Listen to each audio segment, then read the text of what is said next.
പശ്ചിമേഷ്യയിലേക്ക് പോകുന്നു. അവിടെ സംഘർഷം രൂക്ഷമാവുകയാണ്.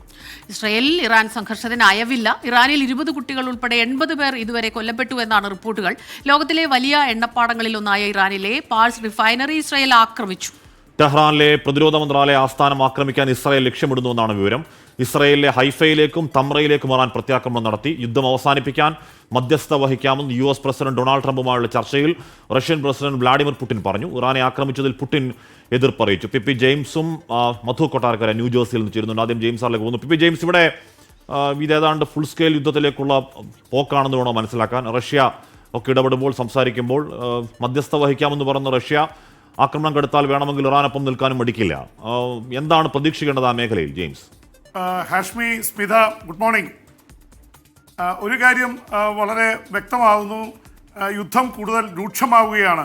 പ്രത്യേകിച്ച് ഇസ്രായേൽ നേരിട്ട് ആദ്യ ദിവസം തന്നെ സൈനിക തലവന്മാരെ അതുപോലെ തന്നെ ആണവ ശാസ്ത്രജ്ഞരെയും വധിച്ചു എന്ന് മാത്രമല്ല, ആണവായുധ ശേഖരങ്ങൾക്ക് നേരെയാണ് അല്ലെങ്കിൽ ആണവായുധ കേന്ദ്രങ്ങൾക്ക് നേരെയാണ് ആക്രമണം നടത്തിയതെങ്കിൽ ഇന്നലെ രാത്രിയോടെ അതിൽ ചെറിയ മാറ്റം വന്നിരിക്കുന്നത് റിഫൈനറികൾ, അത് കങ്കലിൻ്റെ റിഫൈനറി, സൗത്ത് പാഴ്സിലെ, അങ്ങനെ പ്രധാനപ്പെട്ട ഷഹ്റാൻ തുടങ്ങി വലിയ എണ്ണപ്പാടങ്ങൾക്ക് നേരെയാണ്. ഇറാൻ ലോകത്തിലെ ഏറ്റവും വലിയ ഓയിൽ പ്രൊഡ്യൂസിങ് കൺട്രിയാണ്, അല്ലെങ്കിൽ പെട്രോളും ഡീസലും നിർമ്മിക്കുന്ന അല്ലെങ്കിൽ ഖനനം ചെയ്യുന്ന രാജ്യമാണ്. ആ ഇറാന് നേരെ വലിയ രീതിയിൽ അവരുടെ എണ്ണപ്പാടങ്ങൾക്ക് നേരെ വലിയ ആഘാതം ഏൽപ്പിച്ചിരിക്കുന്നു. അവിടെ തീ പടർന്നു പിടിക്കുന്നതിൻ്റെ വിഷ്വൽസൊക്കെ പുറത്തു വന്നിട്ടുണ്ട്.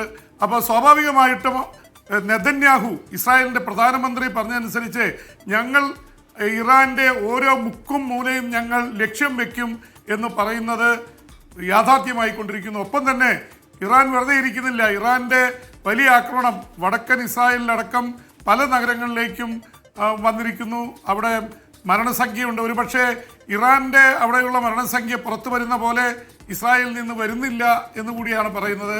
എന്തായാലും ഇറാനിൽ 80-ലേറെ പേർ കൊല്ലപ്പെട്ടിട്ടുണ്ട്, വലിയ നാശനഷ്ടങ്ങൾ സംഭവിച്ചിട്ടുണ്ട്. ടെഹ്റാന് ചുറ്റും വലിയ ആക്രമണമാണ് നടന്നിരിക്കുന്നത്. പ്രത്യേകിച്ച് ടെഹ്റാന് സമീപമുള്ള ഭൂഗർഭ അറകളിൽ ഒളിച്ച് കടത്തി അവിടെ കൊണ്ടുവച്ചിരിക്കുന്ന ഡ്രോണുകൾ എടുത്ത് പ്രയോഗിക്കുകയാണ്. ഡ്രോൺ ആക്രമണമാണ് ഇസ്രായേൽ ഇറാൻ്റെ ഉള്ളിൽ നിന്ന് തന്നെ നടത്തുന്നത്. മൊസാദ് വലിയ നെറ്റ്വർക്ക് തന്നെ ഉണ്ടാക്കിയിട്ട് ഇറാൻ്റെ ഉള്ളിൽ നിന്നും അകത്തു നിന്നും പുറത്തു നിന്നും ആക്രമണം നടത്തുന്നു. ആദ്യത്തെ ആക്രമണം 240 അവരുടെ കൈവശമുള്ള ഫൈറ്റർ ജെറ്റുകളിൽ 200 എണ്ണം ഒറ്റയടിക്കാണ് ആക്രമണം നടത്തിയത് 100 കേന്ദ്രങ്ങളിൽ. അതുകൊണ്ട് തന്നെ ഇറാന് വലിയ ക്ഷീണമുണ്ടായി, വലിയ രീതിയിലുള്ള തകർച്ചയുണ്ടായി.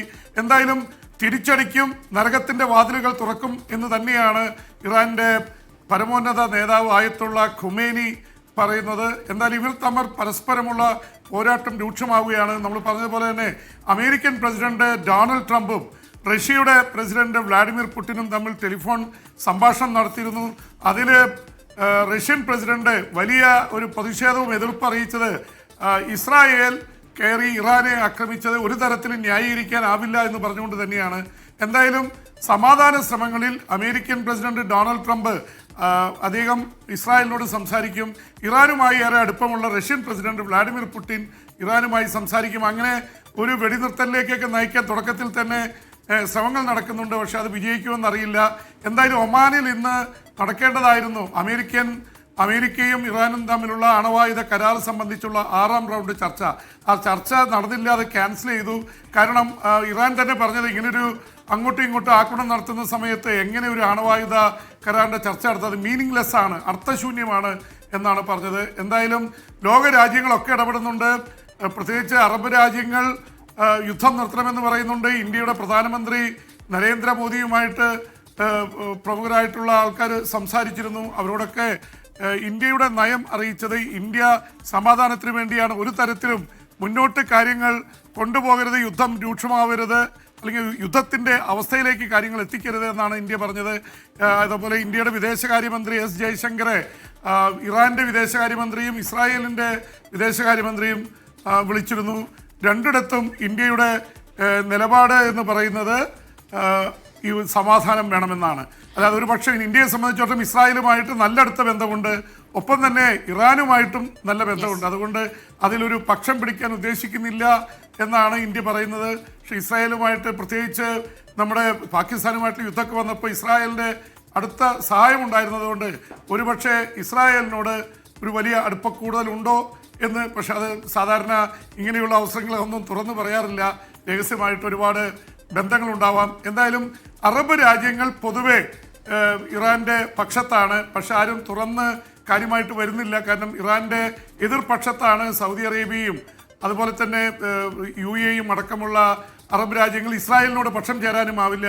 അതുകൊണ്ട് അവരൊരു അർത്ഥഗർഭമായ മൗനത്തിലാണ്. അടിക്കുന്നവർ അടിക്കട്ടെ എന്നുള്ള രീതിയിലാണ്. ചില രാജ്യങ്ങളൊക്കെ ഉടൻ തന്നെ ഇത് നിർത്തണമെന്ന് ഖത്തർ, ഈജിപ്ത് തുടങ്ങിയിട്ടുള്ള രാജ്യങ്ങളൊക്കെ അമേരിക്കൻ പ്രസിഡന്റ് ഡൊണാൾഡ് ട്രംപുമായിട്ട് സംസാരിച്ച് സമാധാന ശ്രമങ്ങൾക്ക് അറബ് രാജ്യങ്ങളുടെ ഭാഗത്തു നിന്നും ഒരു ശ്രമം നടക്കുന്നുണ്ട്. ഹാഷ്മി ജെയിംസറേയും പക്ഷം പിടിക്കുന്നില്ല എങ്കിൽ പോലും പലയിടത്തു നിന്നും സമാധാനം പുനഃസ്ഥാപിക്കണം എന്നുള്ള രീതിയിൽ വാർത്തകൾ വരുന്നുണ്ട്. അതിപ്പോൾ ഇന്നലെ നമ്മൾ കണ്ടു, മാർപ്പാപ്പയാണെങ്കിലും മാർപ്പാപ്പ ആ രീതിയിൽ തന്നെയാണ് പറഞ്ഞത്. ഒരു സമവായത്തിന് ഇരു രാജ്യങ്ങളും തയ്യാറാകണം, സമാധാനം പുനഃസ്ഥാപിക്കണം, അത് തന്നെയാണ് ഏറ്റവും പ്രധാനം. കാരണം ഇതിൽ പെട്ടുപോകുന്ന സാധാരണക്കാർ, നിരപരാധികളായ എത്രയെത്രയോ മനുഷ്യരുണ്ട്. ഒപ്പം തന്നെ മറ്റൊരു കാര്യം കൂടി, ഇപ്പോൾ ഇന്നലെ ഇസ്രായേൽ പറഞ്ഞിരുന്നു ഇറാൻ നിന്ന് കത്തും എന്നാണ് പറഞ്ഞത്. അപ്പോൾ പ്രകോപനം തുടർന്നാൽ ഇറാൻ നിന്ന് കത്തും എന്ന് ഒരു വശത്തു നിന്ന് പറയുന്നു. അതോടൊപ്പം തന്നെ സമാധാനം പുനഃസ്ഥാപിക്കേണ്ട ചർച്ചകൾ, ഒമാനിൽ നടക്കേണ്ടിയിരുന്ന ചർച്ചകൾ, ആ ചർച്ചകൾ ക്യാൻസൽ ചെയ്തിരിക്കുന്നു. ഈ രീതിയിൽ പോകുമ്പോൾ കൂടുതൽ രൂക്ഷമാകാൻ തന്നെയല്ലേ സാധ്യത സംഘർഷം? തീർച്ചയായിട്ടും. കാരണം ഒരു കാര്യം വളരെ വ്യക്തമാണ് സ്മിത.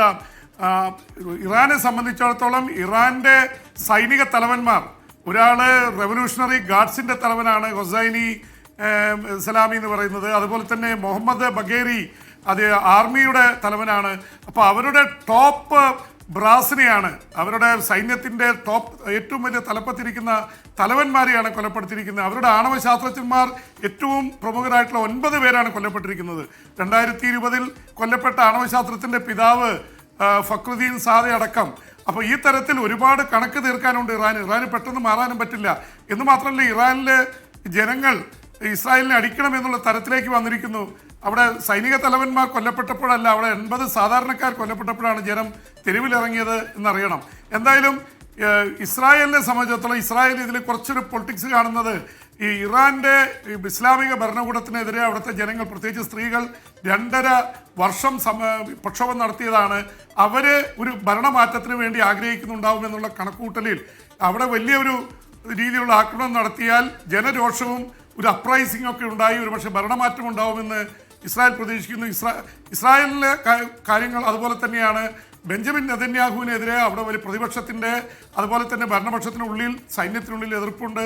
ഗസയിൽ യുദ്ധം നടത്തുന്നു, ഇവിടെ ഇറാനിൽ യുദ്ധത്തിന് പോകുന്നു, ഹൂതികളുമായി ഏറ്റുമുട്ടുന്നു, ലെബനിൽ യുദ്ധമാണ്. ഈ സൈനികരെ സംബന്ധിച്ചിടത്തോളം യുദ്ധം ചെയ്ത് മടുത്തു.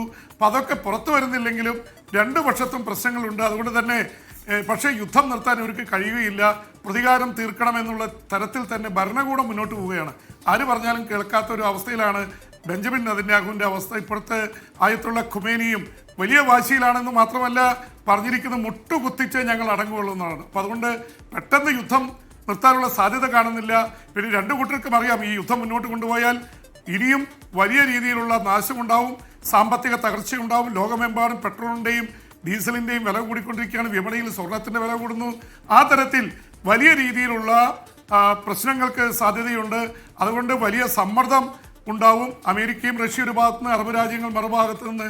ഇറാനെ സംബന്ധിച്ചിടത്തോളം ഇറാൻ അറിയാം, അവിടുത്തെ ജനം പൊതുവെ ഭരണകൂടത്തിന് അത്ര അനുകൂലമല്ല. യുദ്ധം മുന്നോട്ട് പോയാൽ ഒരുപക്ഷെ ഭരണകൂടത്തിനെതിരെയുള്ള ഒരു കലാപത്തിനുള്ള സാധ്യത കൂടി ഇറാൻ കാണുന്നുണ്ടാവും. ഇസ്രായേൽ പക്ഷേ അങ്ങനെ പെട്ടെന്ന് അടങ്ങുമെന്ന് കാണുന്നില്ല. കാരണം ഇസ്രായേലിൻ്റെ പ്രധാനമന്ത്രി ബെഞ്ചമിൻ നെതന്യാഹുവിന് ഈ യുദ്ധം നിർത്തിയാൽ അവിടുത്തെ വലതുപക്ഷ തീവ്രവാദികളായിട്ടുള്ള ബെൻഗീവർ അടക്കമുള്ളവരൊക്കെ പിന്തുണ പിൻവലിക്കുമെന്ന് ഭീഷണിപ്പെടുത്തിയിട്ടുണ്ട്. അത് പിൻവലിച്ചാൽ അദ്ദേഹത്തിന് മന്ത്രിസഭ വീഴും. ഇസ്രായേലിൻ്റെ മന്ത്രിസഭ വീണാൽ സുപ്രീം കോടതിയിലെ കറപ്ഷൻ കേസുകൾ പുറത്തു വരും. ബെഞ്ചമിൻ നെതന്യാഹുവിന് നിലനിൽക്കാൻ പറ്റില്ല. അതുകൊണ്ട് ഇസ്രായേലിന് യുദ്ധം ചെയ്തേ മതിയാവൂ. ഇവരെ സംബന്ധിച്ചിടത്തോളം, ഇറാനെ സംബന്ധിച്ചിടത്തോളം പ്രതികാരം തീർക്കേണ്ടതുണ്ട്. പ്രത്യേകിച്ച് ഇത്രയും വലിയൊരു തിരിച്ചടി, 200 യുദ്ധവിമാനങ്ങൾ വന്ന് തകർത്ത് തരിപ്പണമാക്കിയതിൻ്റെ ഒരു തിരിച്ചടി നടത്തേണ്ടതുണ്ട് ഇറാന്.